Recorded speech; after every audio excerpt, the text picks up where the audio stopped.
Hemos estado meditando, hemos estado orando, hemos estado exponiendo la palabra en estos últimos domingos y buscando apuntalar o buscando llevar nuestro corazón y nuestro pensamiento a lo que significa, lo que implica orar. En esta mañana estudiábamos aquellos errores comunes que suceden cuando uno viene delante de Dios, cuando uno comienza a caer en ciertos excesos o en ciertos errores que podemos cometer cuando venimos a nuestro Dios en oración.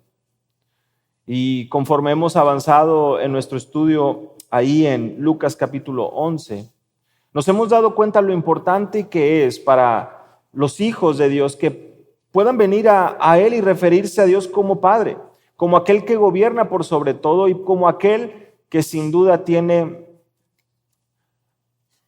a sus hijos muy presentes, sus necesidades, los peligros por los que puedan vivir, las situaciones que puedan enfrentar. Cada minuto, cada situación, sin importar en dónde se encuentre, nuestro Padre Celestial, sabemos, tiene cuidado de nosotros, tiene cuidado de los suyos.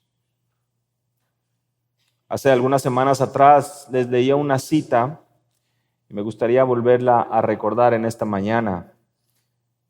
Dice, si en algún momento nuestra vida de oración se ha vuelto monótona y aburrida, es porque seguramente hemos perdido de vista a quién le estamos orando. Fin de la cita. Si en algún momento nuestra vida de oración se ha convertido en una carga, se ha convertido en algo secundario, en algo que si es que llego a tener tiempo, porque dentro de todas mis actividades en el día es lo menos importante. Por supuesto, no lo decimos, pero con nuestras acciones lo transmitimos. Es porque seguramente hemos perdido de vista a quién le estamos orando. Vayan conmigo rápido ahí a Lucas capítulo 18. Voy a dar lectura a partir del verso 1 al verso 8. Lucas 18. Y esto nuevamente a manera de introducción, buscando situarnos en el contexto correcto y haciendo un poco del repaso de lo que hemos avanzado en Lucas capítulo 11.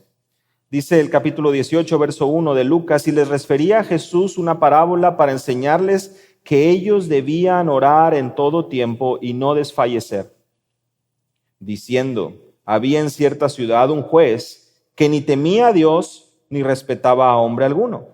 Y había en aquella ciudad una viuda, la cual venía a él constantemente diciendo, hazme justicia de mi adversario. Por algún tiempo él no quiso, pero después dijo para sí, aunque ni temo a Dios ni respeto a hombre alguno, sin embargo, porque esta viuda me molesta, le haré justicia, no sea que por venir continuamente me agote la paciencia. Y el Señor dijo, escuchad lo que dijo el juez injusto. ¿Y no hará Dios justicia a sus escogidos que claman a Él día y noche? ¿Se tardará mucho en responderles? Os digo que pronto les hará justicia. No obstante, cuando el Hijo del Hombre venga, ¿hallará fe en la tierra?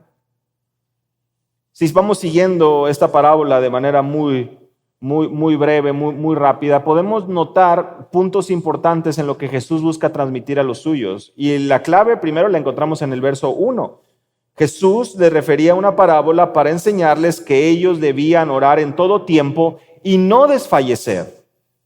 Orar en todo tiempo y no desfallecer. ¿Saben? En ocasiones parece ser también que nos hemos llenado de teología, nos hemos llenado de, decimos nosotros, sana doctrina. Nos hemos llenado de la palabra de Dios y hemos llegado a un punto donde tal vez llegamos al precipicio o al borde de actitudes como, ¿para qué oro a Dios si Él ya ha establecido el fin de todos? ¿Para qué orar a Dios si Él ya ha establecido y Él ya tiene un plan dentro de todo? ¿Para qué orar a Dios si Él es soberano y Él actúa conforme a sus propósitos, conforme a su plan? Eso lo vemos a lo largo de la Escritura y lo hemos estado estudiando. Y en nuestra mente humana nos sentimos tan importantes y tan comprometidos con la verdad que pensamos que hemos comprendido todo, que sabemos de la A a la Z, que conocemos la mente de Dios de una manera tan perfecta que queremos que dentro de nuestra limitada mente o entendimiento todas las piezas puedan entrar en su lugar. Y a veces llegamos a pasajes como este donde claramente vemos que la exhortación de Jesús a los suyos es: oren en todo tiempo, oren, clamen. Vean la actitud de esta viuda que estaba insistente. Las palabras de Jesús en el verso 7 es: ¿no hará Dios justicia a sus escogidos que claman a Él día y noche? En otras palabras, ¿no notan que este juez completamente pagano, ajeno y sin un corazón de amor, nada parecido al amor y a la misericordia de nuestro Dios? Si un hombre tan perverso, tan malvado, atiende la situación de una viuda, dice: ¿ustedes creen que nuestro Padre Celestial no escuchará ese clamor de sus hijos que oran y ruegan día y noche?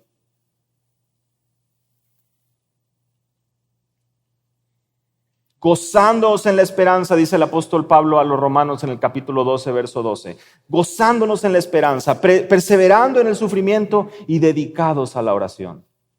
¿Saben? Nuestra idea con respecto a la majestad y a la soberanía y a la gloria de nuestro Dios de ninguna manera se convierte en un estorbo, o no debería convertirse en un estorbo o en una excusa para alejarnos del modelo que nuestro Señor Jesucristo nos mostró. No solo al mostrarnos, al enseñarnos el modelo que conocemos como el Padre Nuestro, sino también, como lo hemos visto en nuestra exposición a lo largo de Lucas, su vida comprometida con la oración, orando en cada momento, de manera que estaba mostrando ese ejemplo, viviendo esa vida de oración, que de hecho hace y permite que los discípulos, lo veíamos también hace un par de semanas, le pregunten y le digan: enséñanos a orar, nosotros queremos orar así.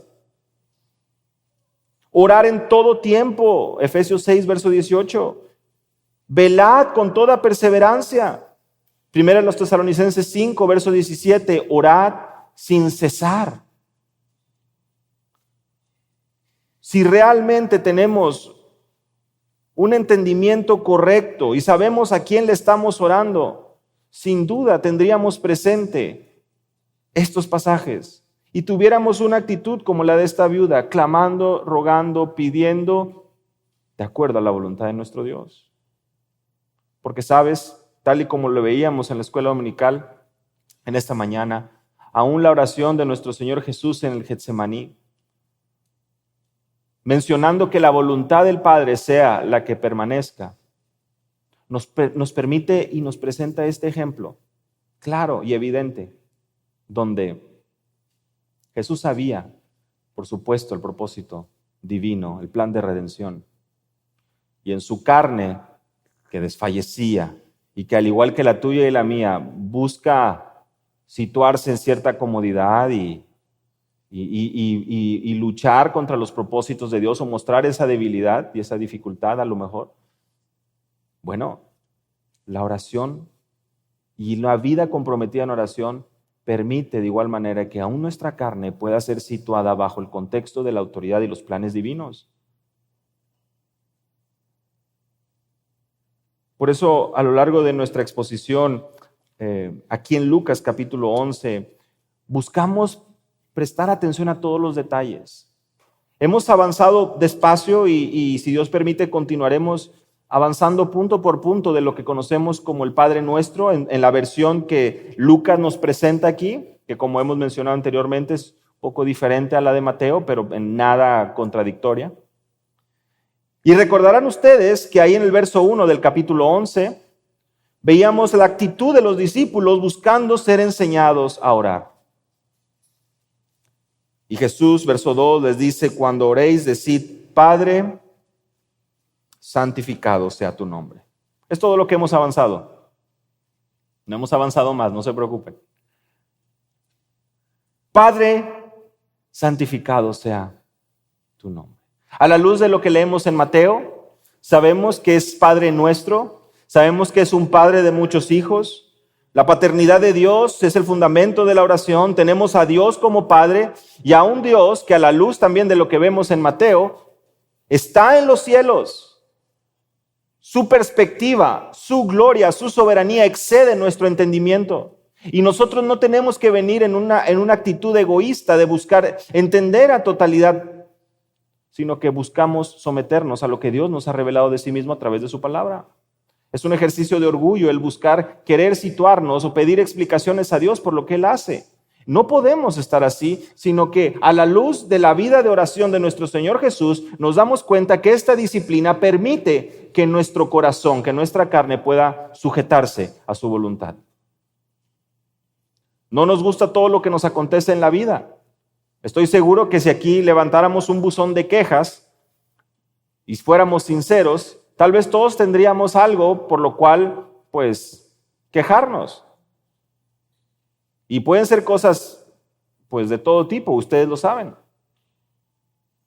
Los zapatos, no me gusta la ropa, el color de piel, mi pelo, mis ojos, el mentón, la nariz, las orejas. Bueno, por eso es que tenemos toda una industria que busca ayudarte a verte como siempre has soñado, a vestirte como siempre has soñado y para que puedas realmente anhelar y cumplir todos tus deseos. Parte del engaño de este mundo es precisamente llevarnos a un punto de pensar que ahí está la satisfacción plena. Pero como vamos a estar estudiando, esto está completamente ajeno a lo que nuestro Dios busca. ¿Que está mal atendernos? Por supuesto que no. Buscamos cuidar nuestra salud, buscamos estar bien, estar cómodos. Pero recordemos, realmente, ¿dónde está nuestra prioridad? ¿Estamos viviendo como ciudadanos de este mundo o como ciudadanos del cielo? Como padre, como nuestro Padre, gozamos de una relación de hijos con el Creador del universo. Y gozamos también con una relación de amistad y hermandad con otros, porque no somos hijos únicos espirituales, si lo quieres ver así. Tenemos hermanos y por eso nos congregamos. A la luz de esta verdad de que es nuestro Padre y que somos varios sus hijos, nos damos cuenta que tenemos hermanos que también con sus luchas, sus dificultades, pero con ese deseo ferviente en su corazón, que también sufren, también batallan, también luchan, pero que buscan hombro a hombro estar situados con otros hermanos maduros que puedan sostenerle en momentos de dificultad. Somos hermanos. Dejen ustedes a un lado la etiqueta de diácono, la etiqueta de pastor, la etiqueta de anciano.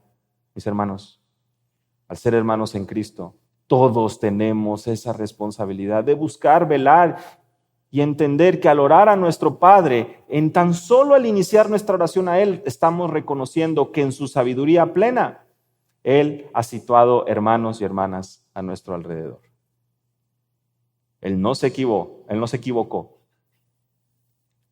al situarnos y al ponernos en el contexto de una iglesia con hermanos y hermanas, y pónganle el nombre que ustedes quieran. Él no se ha equivocado. Santificado sea tu nombre. Continúa ahí el verso 2. Y lo que estudiábamos en semanas anteriores es un claro que el mundo pueda apreciar tu gloria y santidad. Que el mundo pueda apreciar tu gloria y santidad, que tu nombre sea santificado, que tu honor, que tu reputación, oh Dios, sea proclamada, exaltada, reconocida en las naciones. Y por supuesto que eso tiene que ver también en tu propia vida. Comenzamos situándonos y reconociendo que Él es nuestro Padre, que Él está en los cielos, que Él gobierna sobre todo y que Él nos ha puesto en el contexto de una iglesia donde tenemos hermanos y hermanas. Y continuamos ahora viendo que la prioridad, que el deseo, que el anhelo del Hijo en que viene en oración es que el nombre del Padre sea santificado. No mi reputación, no mi honor, no mis logros, el nombre del Padre, el nombre de Dios, que sea santificado. Calvino dice, y cito, nuestro deseo es que Dios tenga el honor que se merece y que el hombre nunca piense acerca de Él sin el mayor grado de reverencia. Que mis compañeros, fin de la cita, que mis compañeros en el trabajo realmente tiemblen cuando mencionan el nombre de Dios, que tiemblen en reverencia como mi corazón lo hace al mencionar y al meditar en la grandeza de mi Dios. Que su nombre sea santificado, que su nombre sea exaltado, proclamado, apreciado, venerado. Tan solo aquí, mis hermanos, tan solo en este breve repaso, ¿es este tu deseo? ¿Es esta tu oración? ¿Es esta tu petición? Pedirle a Dios que su nombre sea santificado de manera que toda lengua, tribu y nación reconozca su nombre. Esto incluye tu propio corazón, eso incluye mi corazón, porque claramente vemos que al orar no se trata de nosotros, se trata de Él, porque de Él, por Él y para Él son todas las cosas. El clamar, santificado sea tu nombre, lleva al creyente a no olvidar lo más importante, la petición, el deseo que ocupa el primer lugar y que se debe convertir en una obsesión piadosa. El anhelar que el nombre de nuestro Padre Celestial sea honrado en todo lugar. Esto es algo que Dios hace. Pero en su sabiduría, vean ahí cómo estamos situados nosotros, en su sabiduría, Él ha decidido que la proclamación de su verdad y la proclamación de su reino sea a través de la iglesia local. Y que Él responda a las oraciones de los suyos.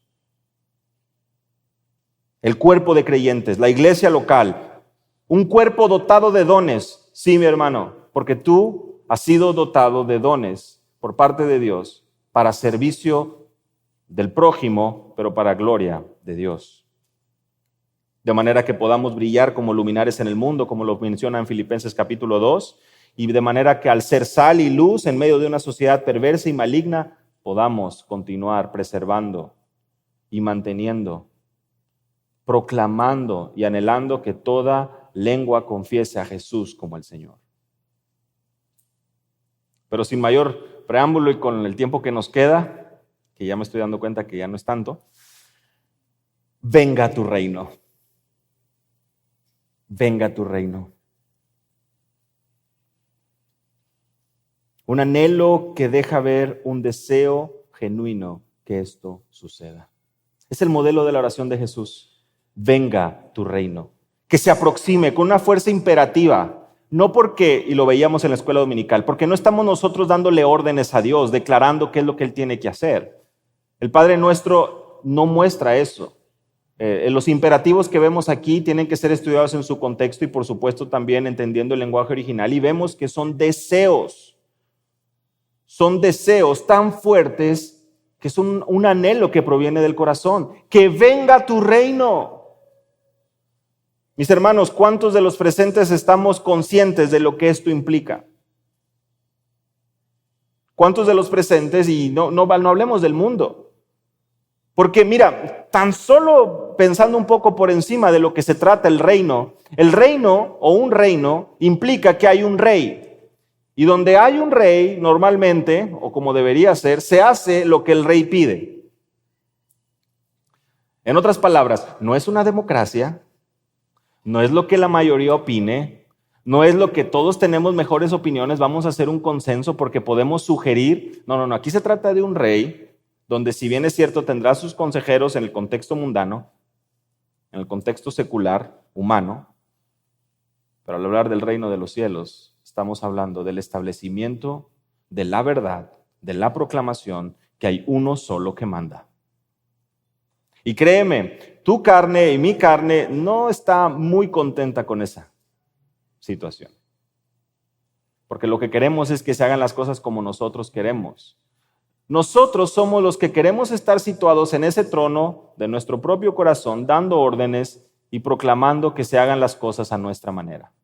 Nos molestamos cuando las cosas no salen. Nos molestamos cuando no nos hacen caso. Nos molestamos cuando otros no reaccionan como nosotros quisiéramos que reaccionen. Porque sentimos que nosotros estamos en lo correcto. Nosotros somos los que hacemos bien las cosas, los que sabemos hacer bien las cosas. Venga tu reino nos habla de una figura de autoridad. En otras palabras, podríamos expresarlo que tu dominio divino se establezca. ¿Y qué sabemos del reino de acuerdo a Lucas? Bueno, esto es muy hermoso, mis hermanos, porque desde el capítulo 1 de Lucas, en el verso 33, voy a ir muy rápido. Si tienen oportunidad de tomar notas, la verdad es que sería muy, muy bueno para que puedan ver esos pasajes a lo largo de la semana. Capítulo 1, verso 33. En el mensaje del ángel Gabriel se menciona que Jesús será grande, llamado Hijo del Altísimo, y que el Señor Dios le dará el trono de David, su padre. Hablando de rey, hablando de tronos, hablando de reinos, así comienza Lucas. Jesús mismo a lo largo de Lucas establece que ha sido enviado para anunciar el evangelio del reino de Dios. Recuerden, estamos viendo menciones del reino, menciones del rey a lo largo del Evangelio de Lucas, que ha sido nuestro estudio durante ya varios meses. En otras palabras, Jesús mismo anunciaba y decía que tenía que visitar ciudades, capítulo 4, verso 43, para poder proclamar las buenas nuevas del reino de Dios. Y esto lo vemos también en Lucas 8, versículo 10 y en Lucas 10, verso 9.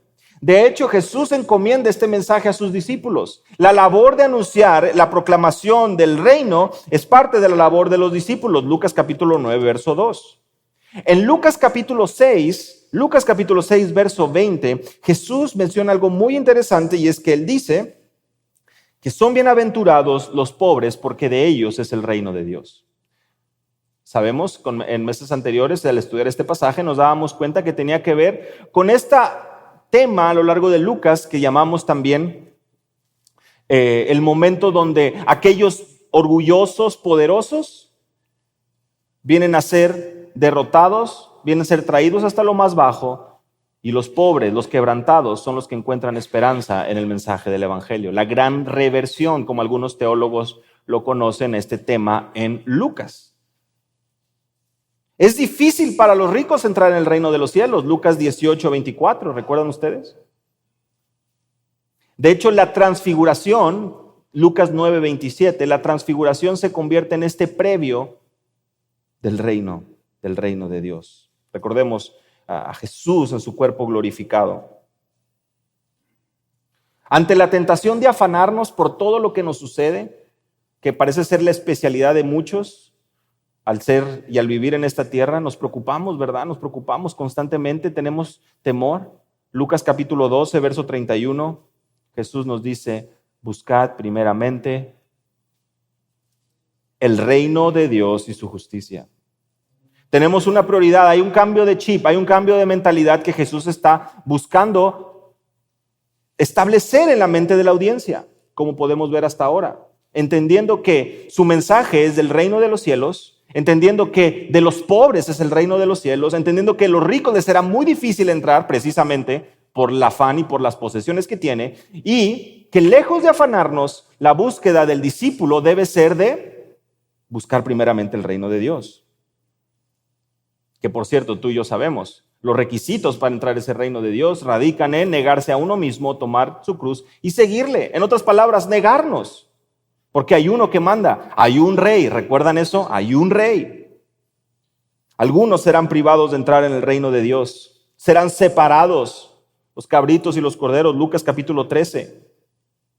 Y dentro de la duda que podía haber en ese momento, Jesús les dice, el reino ha llegado, el reino de los cielos se ha acercado, Lucas 17, 20 y 21. En Lucas 21, se empiezan a nombrar las distintas señales y persecuciones que sucederán.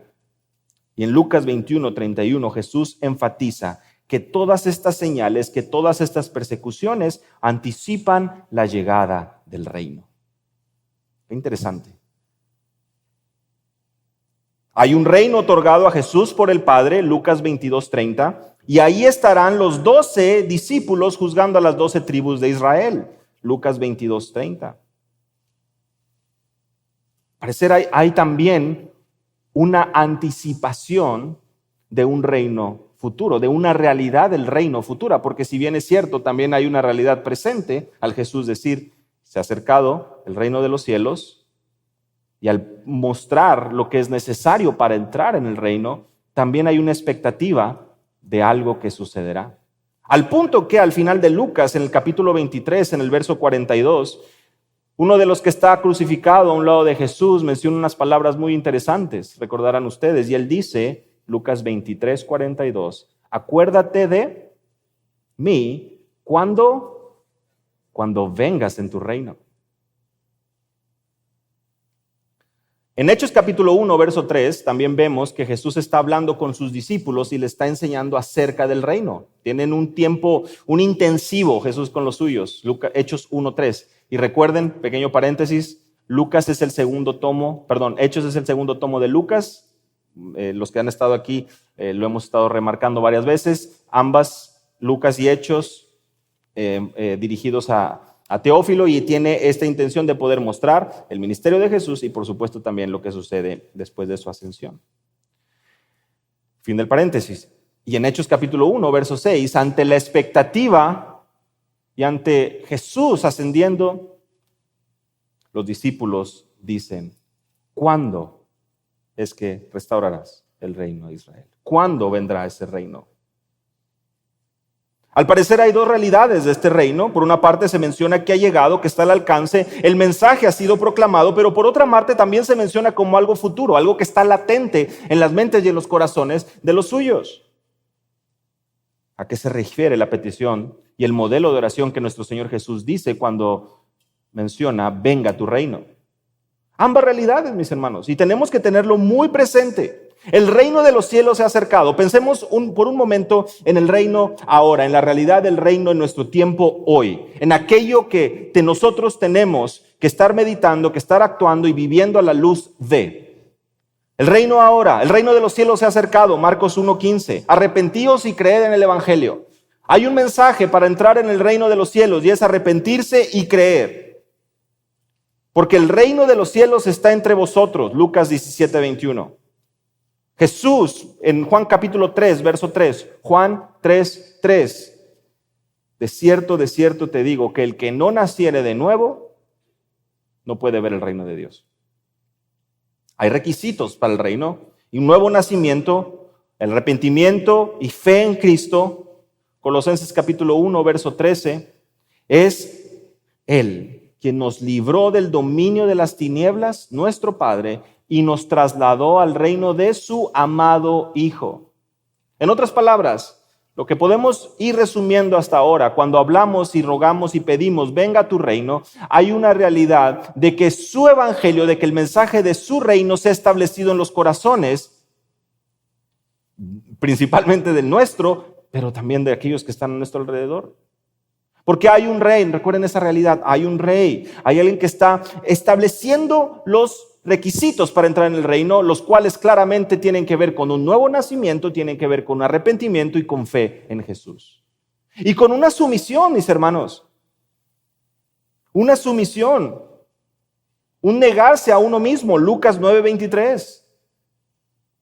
Y ese negarse a uno mismo es algo con lo que posiblemente nosotros batallamos todos los días.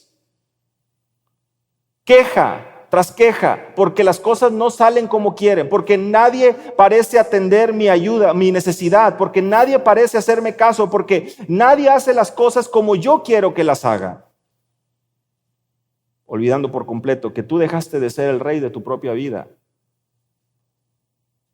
al venir y ser trasladado de un reino de tinieblas al reino de Dios.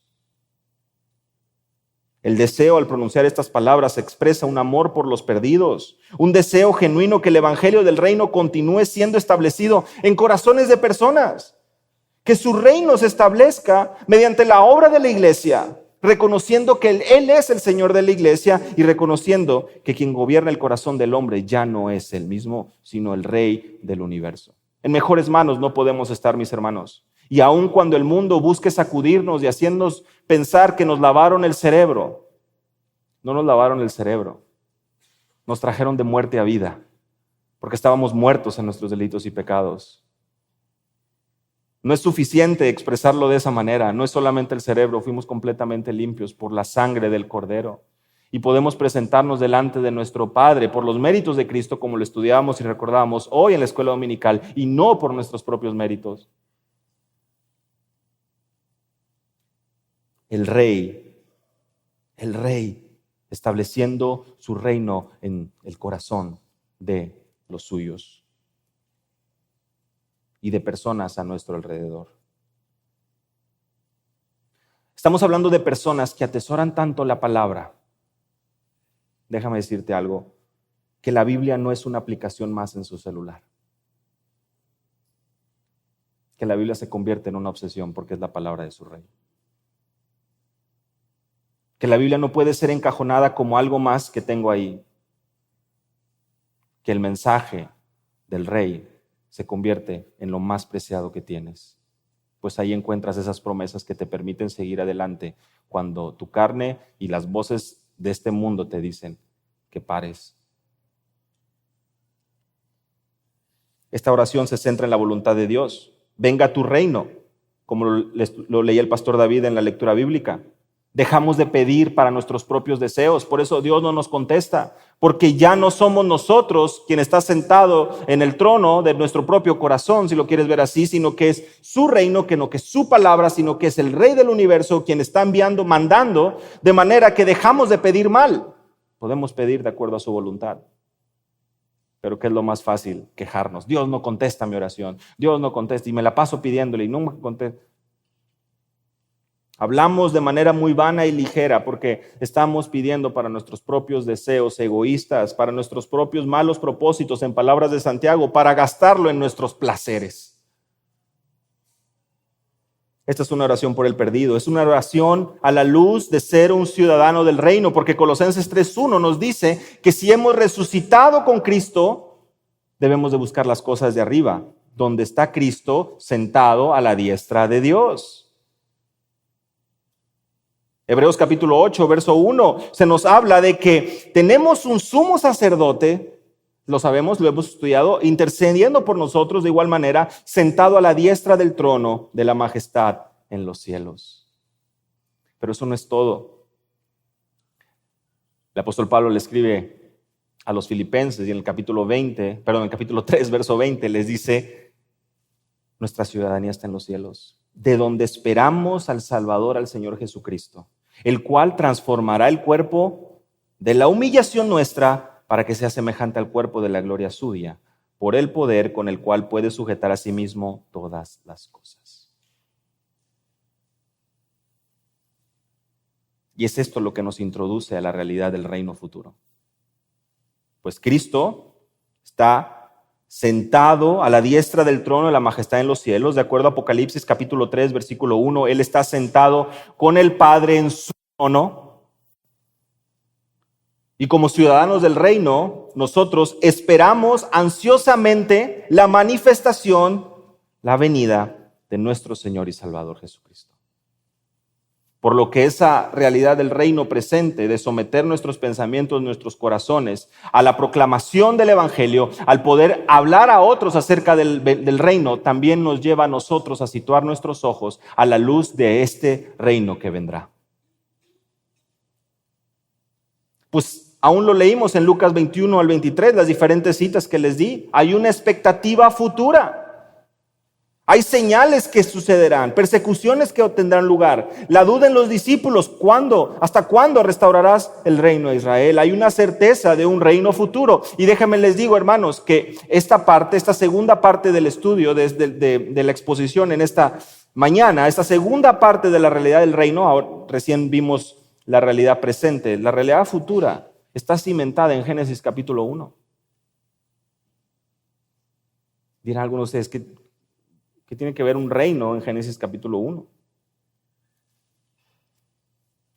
Lo hemos estado estudiando con anterioridad, pero no está mal que podamos retomar y repasar un poco.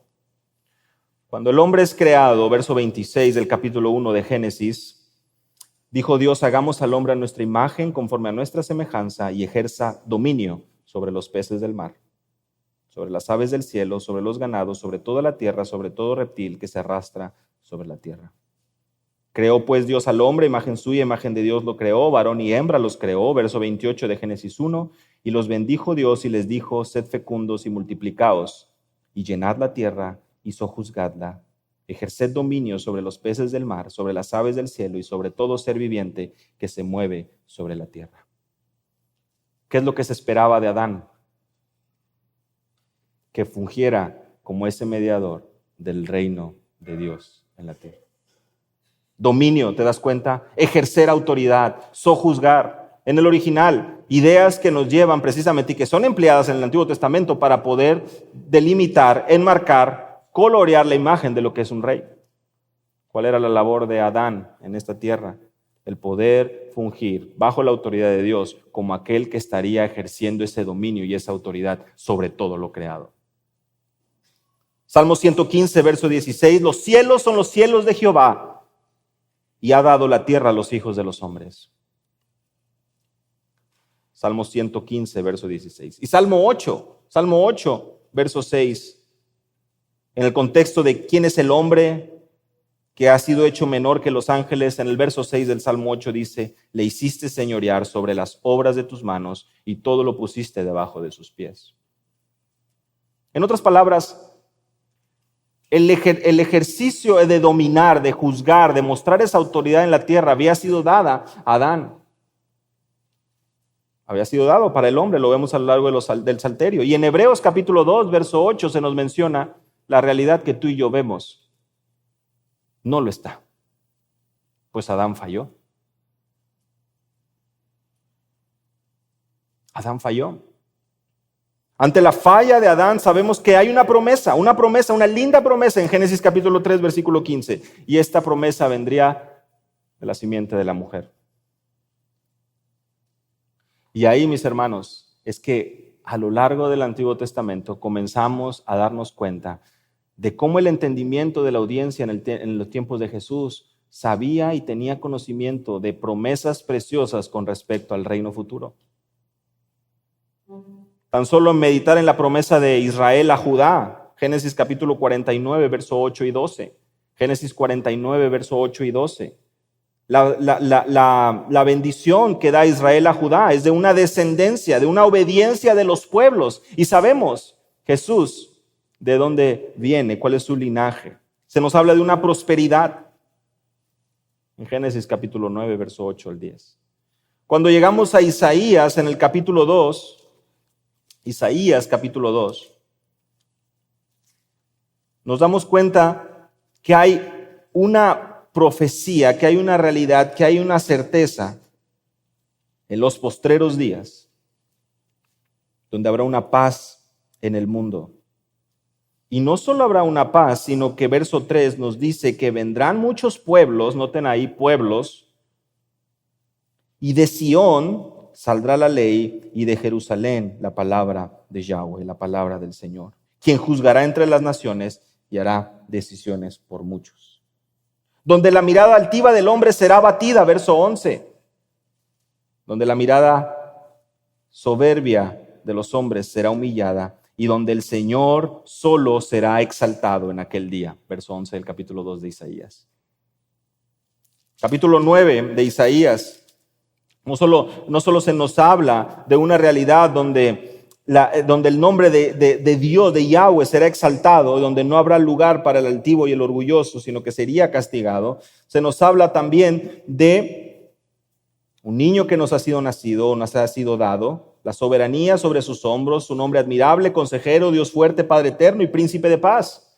Lo que vemos cumplido en el nacimiento de Jesús. Pero verso 7 del capítulo 9, el aumento de su soberanía y de la paz no tendrá fin. Vemos aquí lo que leíamos hace un momento en Lucas 1, sobre el trono de David y sobre su reino, para afianzarlo y sostenerlo con el derecho y la justicia desde entonces y para siempre. Una paz que no terminará, una paz que no tendrá fin. En Isaías capítulo 11 se nos menciona a un retoño del tronco de Isaí, que sabemos se trata de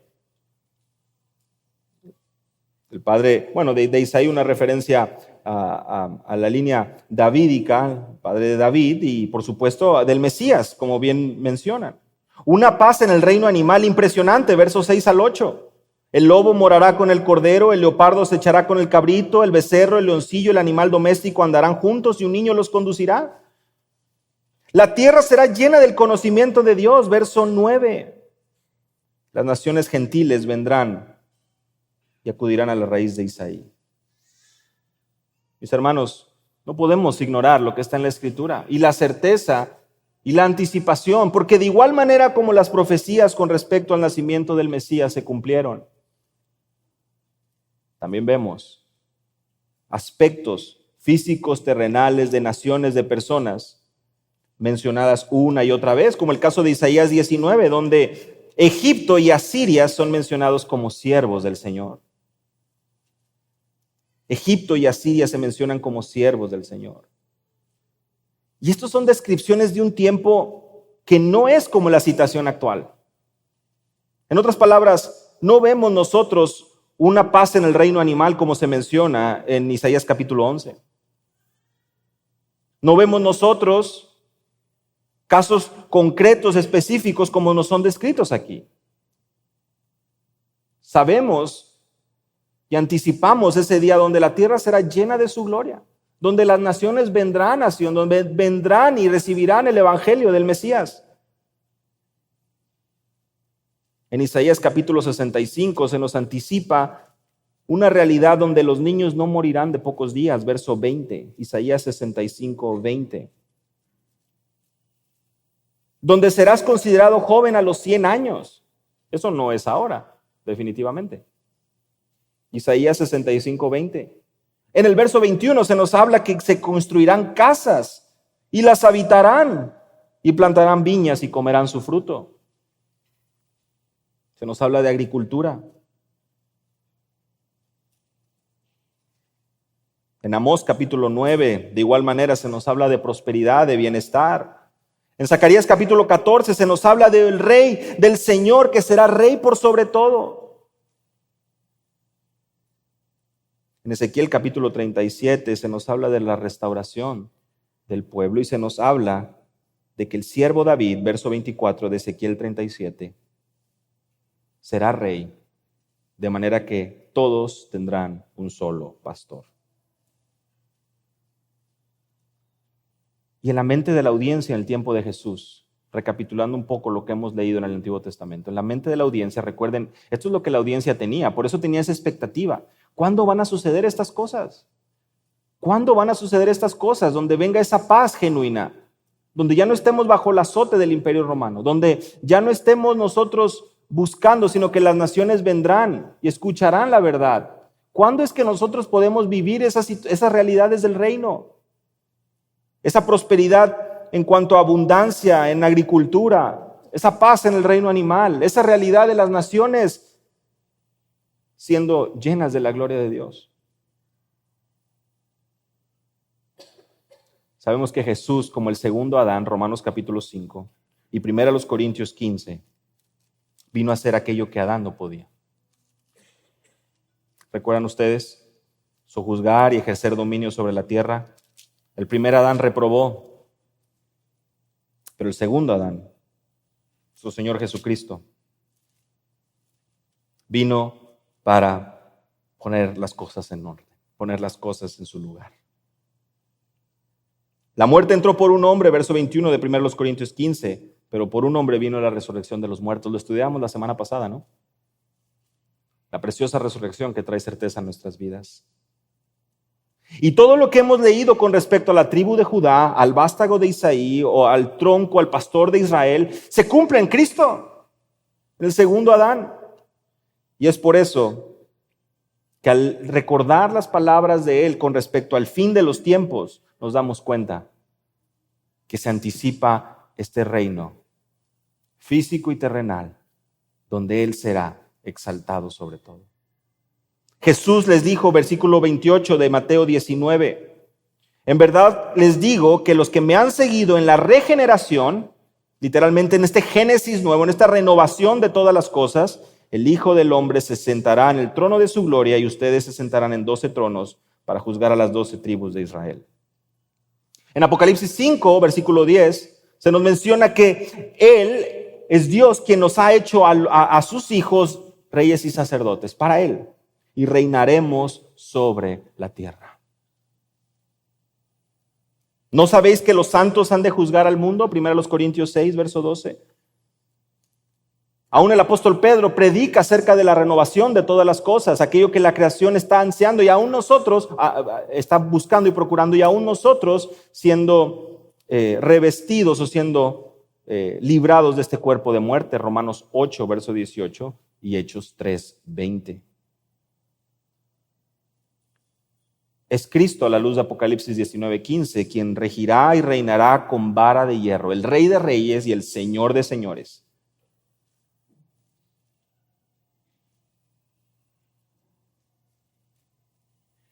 Y Apocalipsis 20 nos menciona y nos describe este reino como un reino de 1000 años. Y al finalizar este tiempo, donde se cumplirá todo eso que hemos leído, una paz, una prosperidad su palabra llenando todo el mundo, toda la tierra llena de la gloria de Dios. Primero los Corintios 15:24 nos dice, cada cosa a su debido orden, Cristo las primicias, hablando de la resurrección, luego los que son de Cristo en su venida, y entonces vendrá el fin, cuando entregue el reino al Dios y Padre, después que haya abolido todo dominio y toda autoridad y poder, pues Él debe reinar hasta que haya puesto a todos sus enemigos debajo de sus pies. Y eso es lo que vemos ahí en Apocalipsis capítulo 20, esa victoria final. Pero será el final de ese reino cuando el Hijo entregue el reino al Dios y Padre, una vez que ha abolido todo dominio, toda autoridad y todo poder.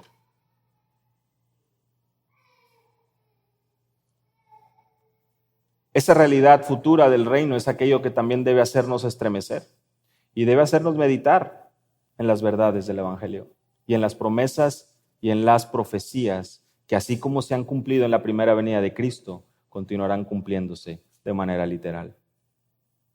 Pues es esto lo que los apóstoles nos enseñaron al estudiar el Antiguo Testamento. Lo que los apóstoles nos enseñan al escudriñar el Antiguo Testamento es el seguir un estudio de la palabra correcto, considerando el contexto, atesorando lo que el Señor ha prometido. Mis hermanos, cuando oramos, venga tu reino, tenemos presente como sus hijos tanto la responsabilidad que tenemos de que Él sea quien gobierne nuestro corazón, Él sea el que gobierne nuestros pensamientos, nuestra vida, y Él sea proclamado de manera que continúe gobernando y gobierne en corazones de otros, pero de igual manera una expectativa de esa realidad futura del reino, donde sabemos no habrá más injusticia, no habrá más dolor para sus hijos. Pues dentro de toda la descripción que hemos leído hasta ahora, habrá todavía una rebelión. Y después de esos 1000 años es que vendrá el estado eterno. No hay oportunidad para profundizar en todo eso. Venga a tu reino es la oración. Venga a tu reino. Que ya no mande yo. Que ya no se trate más de mí. Que no se trate más de aquello que yo deseo. Mis hermanos, por eso no son nuestros propósitos los que estamos buscando cumplir, no son nuestras propias metas, es buscar que nuestras metas y nuestros propósitos puedan ser alineados a la voluntad perfecta de nuestro Dios y acorde a que el fin de todas las cosas se acerca. ¿Qué estoy buscando? ¿Qué estoy anhelando tanto en mi corazón que no tengo presente? Que todo esto que vemos acabará. Es lo que nos dice, de hecho, el apóstol Pedro. A veces tenemos tanto cuidado con toda la naturaleza, con todo lo que está sucediendo a nuestro alrededor, se ha vuelto un ídolo en el corazón de muchos, el buscar atesorar y cuidar el planeta, sabiendo que finalmente todo llegará a su fin, en el tiempo que el Señor ya lo ha delimitado.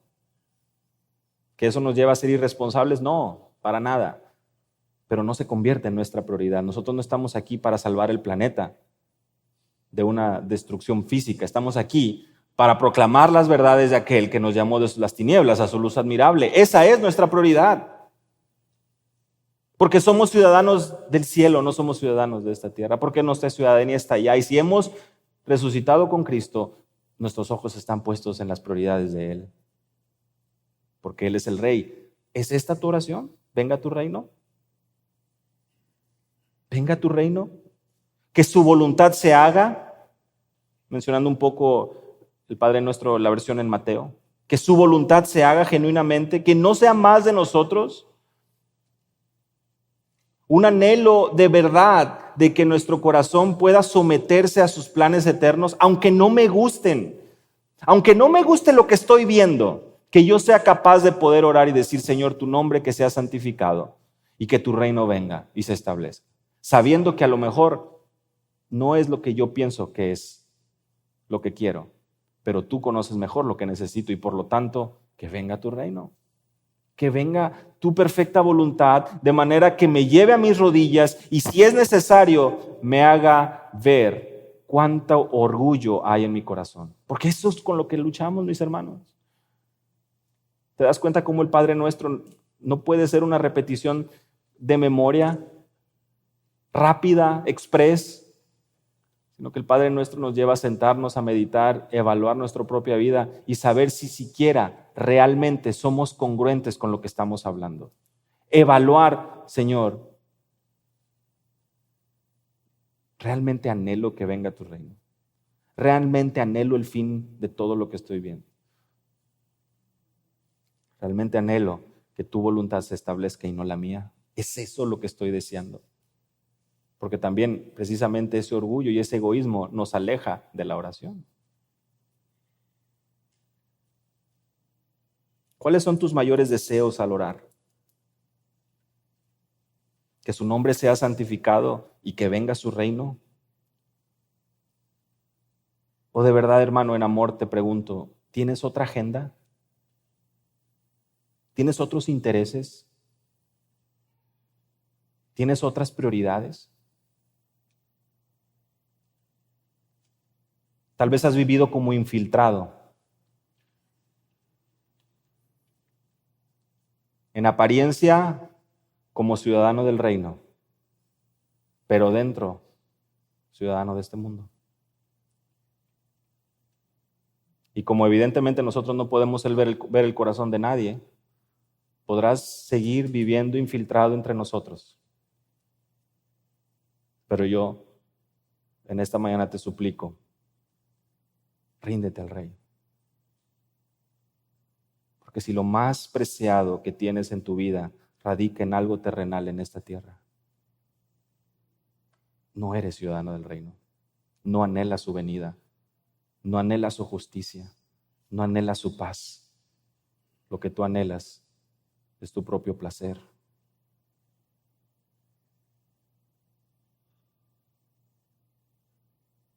Tu vida de infiltrado, tu vida de doble ánimo, Santiago 1:8, 2 corazones, 2 lealtades, no te va a llevar muy lejos.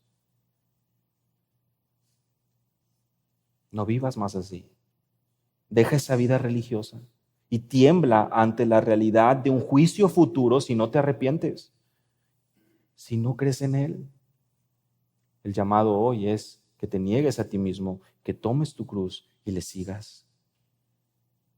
Este modelo de oración permite que podamos poner nuestro corazón en el lugar correcto. Y si no podemos decir amén a estas palabras, detengámonos, pongámosle el freno a nuestra vida y meditemos. Es esto lo que más deseo.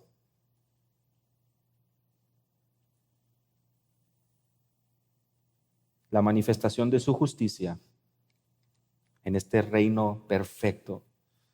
Cristo sentado en el trono de David, gobernando por 1000 años, erradicando el mal, las naciones adorándole. ¿Realmente esto es lo que anhelas? Pensemos ahora en el estado eterno, toda la eternidad, gozando del Padre para siempre. ¿Es realmente eso lo que anhelas? ¿O tienes ahorita muchos pendientes que quisieras terminar antes de que todo eso suceda?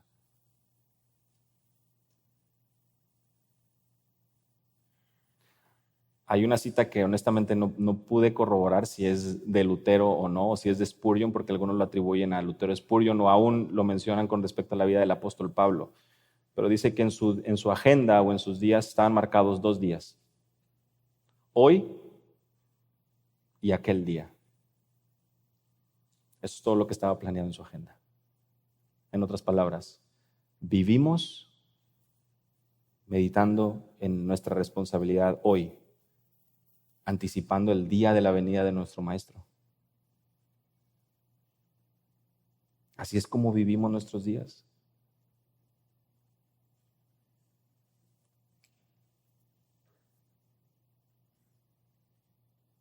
Anhelamos ese reino, anhelamos esa nueva creación, anhelamos ese cielo nuevo y nueva tierra.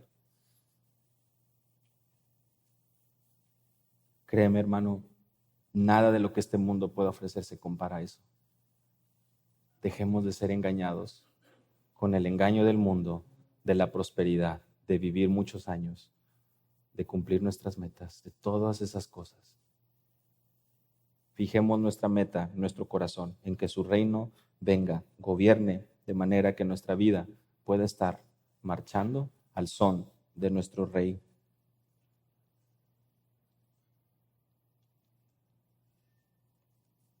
Inclinemos nuestro rostro y preparémonos para orar y meditar en la letra de este último canto.